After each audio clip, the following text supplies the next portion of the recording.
Bom dia, sétimo ano. Hoje, na nossa aula, estaremos abordando sobre o último elemento formador da nossa população, que é o negro. Já vimos os portugueses, o índio e agora os negros. Bom, o que é afrodescendente? Afrodescendente é o termo que é usado para designar todo aquele que tem entre seus descendentes algum familiar, mesmo que distante, que nasceu na África. Afrodescendente quer dizer aquele que descende. Descende de quem, no caso que nós estamos estudando? Os africanos. Bom, embora a maioria dos afrodescendentes sejam identificados pela pigmentação de sua pele, tecnicamente, além dos negros, podemos encontrar muitos mestiços, índios e até brancos afrodescendentes, dada a significativa miscigenação que, de uma forma ou de outra, sempre esteve presente na história do Brasil. Entretanto, vale ressaltar que na maioria das vezes em que a palavra afrodescendente é empregada, é para se referir à pessoa de cor negra. Nosso país, o Brasil, é o segundo país com mais negros no mundo, perdendo somente para a Nigéria. E, portanto, é o país com mais afrodescendentes. Segundo dados do IBGE, cerca de 8% da nossa população são negros, algo em torno de 15 milhões de habitantes. E os demais afrodescendentes aparecem entre os cerca de aproximadamente 45% de mestiços do país. As estimativas apontam que o número de afrodescendentes em todo o continente americano chega a 20 milhões de pessoas.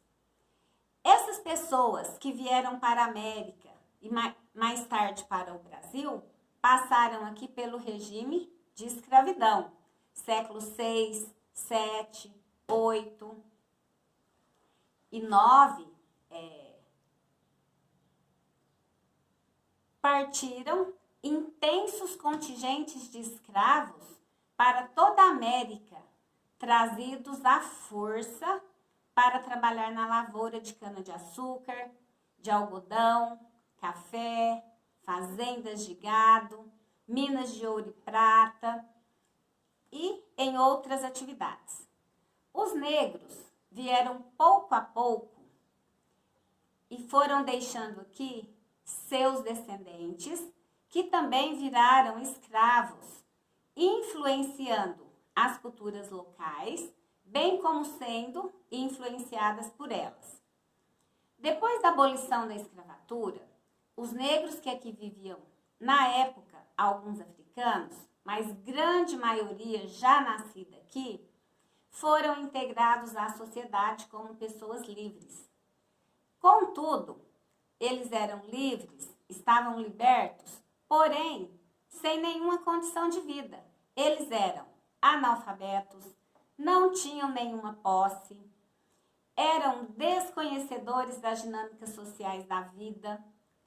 Tudo que um homem livre fazia, eles eram alheios.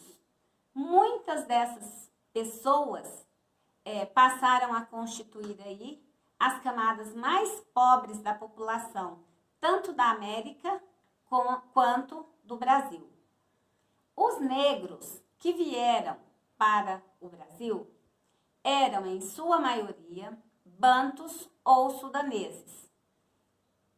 Respectivamente, eles vieram dos atuais Moçambique, Angola e Guiné e foram trazidos à força para todos os lugares habitados do Brasil, especialmente Rio de Janeiro, Salvador e Recife. Vale ressaltar, uma viagem indigna. Uma viagem onde os famosos navios negreiros ou tumbeiros, abarrotados de negros esses que em seu país de origem, no caso aí a Guiné, Moçambique, Angola, eles eram cidadãos comuns, cada um tinha sua profissão. Vieram para o Brasil à força, chegaram aqui no Brasil, foram colocados nos famosos mercados de negro, cada negro tinha o seu preço e foram trabalhar de escravos nas fazendas de algodão, cana-de-açúcar, café, nas minas, com o gado. Uma vida indigna, um passado imposto a essa população jamais visto na história da América e do Brasil. Para compensar todo esse passado negro imposto a essa população, criaram-se políticas para esses afrodescendentes. Isso tentando o quê? Minimizar as desigualdades sociais e lutar contra o racismo. Diante disso aí, medidas políticas gradativamente vêm sendo adotadas, tanto a nível mundial quanto dentro aqui do nosso país, a fim de amenizar essas contradições. A participação dos afrodescendentes no poder público e mesmo em cargos mais elevados nas empresas ainda é pequena. Assim, entre outras medidas, tem se discutido muito atualmente a questão das cotas raciais para as universidades, como forma de tentar reverter esse quadro. Uma medida que vem sendo muito criticada por setores da sociedade, mas que tem sido vista como um pequeno avanço por uma outra parcela da população. É o caso aí das cotas. Não é bem vista por grande parte da população. Pensa-se, né, que colocando o negro pelas portas do fundo numa universidade, consegue-se resolver a problemática social ao qual essa população vive. O continente africano tornou-se durante mais de 3 séculos o grande celeiro da mão de obra para a acumulação capitalista europeia e para proprietários rurais e de minas na América, principalmente aqui para o Brasil. Segundo alguns autores, cerca de 10 milhões de escravos entraram na América no período de 1502 a 1870. Ao longo desses séculos, se formou uma grande miscigenação entre europeus, principalmente portugueses, negros e índios, os 3 elementos formadores da nossa população. Poucos países do mundo passaram por uma miscigenação tão intensa quanto o Brasil. A fim de minimizar toda essa problemática imposta a essa população, várias leis foram criadas para tentar resolver. As famosas leis abolicionistas. O que foram essas leis abolicionistas? Essas leis foram aprovadas no Brasil entre 1850 e 1888 e fizeram parte da transição gradual que o país percorreu nesse período aí de 38 anos.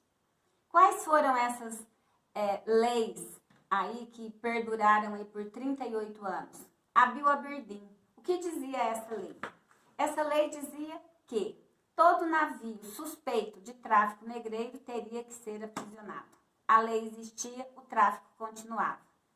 A Lei Eusébio de Queiroz. A Lei Eusébio de Queiroz proibia o tráfico negreiro.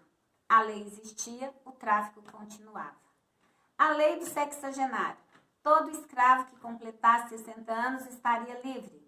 O escravo completava 60 anos, por conta própria ele queria ficar sendo escravo, porque ele não tinha condições alguma de ser integrado à sociedade. Ele não tinha condições, ele não tinha casa, comida, era analfabeto, enfim, tá?